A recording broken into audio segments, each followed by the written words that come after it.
Mesdemoiselles, mesdames et messieurs, bien le bonjour ou le bonsoir, car tout dépend à quelle heure vous regardez cette vidéo de remerciements. Alors certes, vous l'avez promis mi-décembre, on est mi-janvier, cherchez l'erreur. Mais avant de commencer cette vidéo de remerciements, je voudrais commencer cette vidéo par une séquence loufoque.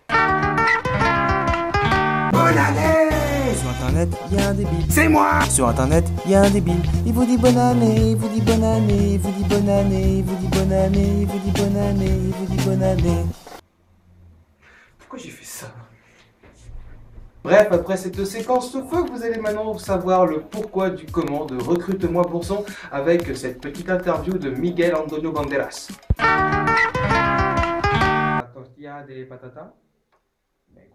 C'est en rentrant d'une soirée très arrosée, avec de jeunes diplômés qui étaient dans le même cas que moi, que je me suis souvenu de la parodie des Guignols de Call Me Maybe. On a besoin de lui, parce que l'on s'ennuie.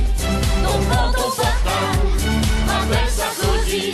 On sait que ça fait mal, on n'a pas envie. Mais prends ton portable, rappelle Sarkozy. Et je n'arrivais pas à dormir, car je sentais au plus profond de moi que je devais faire quelque chose avec cette vidéo pour parler de mon cas. Frida, parce que tengo una haleine de merde. Donc maintenant vous connaissez un petit peu les prémices du projet, donc suite à cela, donc après avoir écrit les paroles vers 2 h du matin, après avoir filmé les scènes avec Alexandre Maté qui s'est gentiment proposé de venir m'aider à filmer. Moi j'étais surtout le seul à accepter de le filmer, hein. Son projet c'était un truc de ouf. Et je suis fier, hein. Et gratuitement en plus. Sinon ça se serait su. C'est sûr. On a commencé donc à poster la vidéo un dimanche soir vers les 23 h. Et le lundi, il y a eu un petit souci. Mickaël Rivière, jeune homme de 23 ans, diplômé d'école de commerce, n'arrive toujours pas à trouver un job. C'est en faisant une vidéo sur internet, Recrute-moi Bourson, reprenant Call Me Maybe, qu'il a voulu faire parler de lui. Mais l'incompréhension la plus totale déboule d'un bad buzz. Lorsque la vidéo de Mickaël a été postée sur Facebook, un des amis de Mickaël, Johan, a conseillé à Mickaël d'envoyer la vidéo à Minute Buzz. Le problème est que le lendemain, Minute Buzz a posté une compilation de CV vidéo avec la vidéo de Mickaël. C'est de là que le bad buzz est parti, puisque la vidéo de Mickaël ne répondait pas à certains codes, tels que qui l'on est, les compétences que l'on a, ce que l'on recherche, et pourquoi l'entreprise devrait nous engager nous et pas quelqu'un d'autre.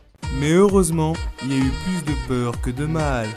Au lendemain du bad buzz, Manu du 6-9 d'énergie apparaît dans son émission de la vidéo de Mickaël pendant 5-6 minutes. C'est de là que le bad buzz s'est transformé en véritable buzz.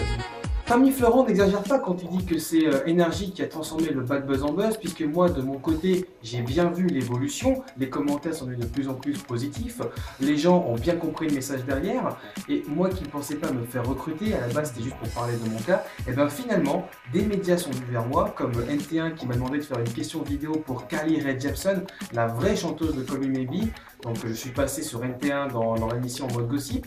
Et merci Carly, grâce à toi maintenant, j'ai des entretiens d'embauche et ça c'est grâce à ta chanson, je te remercie beaucoup. D'ailleurs, j'ai une petite question, t'aurais pas du boulot pour moi? France 4 qui m'a demandé de faire un petit tour dans leur émission, faut pas rater ça. Donc j'étais sur leur plateau et en face de moi il y avait Koé quand même, donc c'est vraiment encore un grand honneur, je vous remercie beaucoup les gars. Et bien entendu, donc j'ai fait quelques entretiens, j'ai fait Paris, Aix-en-Provence, Bordeaux, Pithiviers. Dans les entreprises qui m'ont contacté, j'ai accepté 2 choses. La première, un CDD de 3 semaines qui pouvait déboucher sur un CDI à Pithiviers, dans le secteur agricole, secteur que je connais beaucoup. Faux! Non, je déconne. Le secteur de agricole, je ne le connaissais pas du tout à la base, mais ça m'a quand même permis de m'approcher un petit peu de ce milieu-là, grâce notamment aux établissements Corneille qui m'ont permis donc d'exercer mes compétences, à savoir assistant marketing et commercial. Et donc la seconde chose que j'ai acceptée, c'est d'être coordinateur de projet en CDI chez ERA Immobilier. Donc l'immobilier, un secteur que je connais beaucoup. Faux! Mais ça fait pas trop, Norman fait des vidéos. T'as raison, je vais faire un autre truc, vas-y, arrête ça. Et donc la seconde chose que j'ai acceptée, c'est d'être coordinateur de projet en CDI chez ERA Immobilier. Donc l'immobilier, un secteur que je connais beaucoup. Mytho! Voilà, cette vidéo est maintenant terminée. Je vais donc laisser maintenant le générique de fin terminer, conclure cette vidéo de remerciement. Merci d'avoir tenu jusqu'à là. Je suis bien conscient que c'est mieux de m'entendre parler plutôt que de m'entendre chanter. Et puis je vous dis à très bientôt et peut-être même à de nouvelles vidéos. A plus.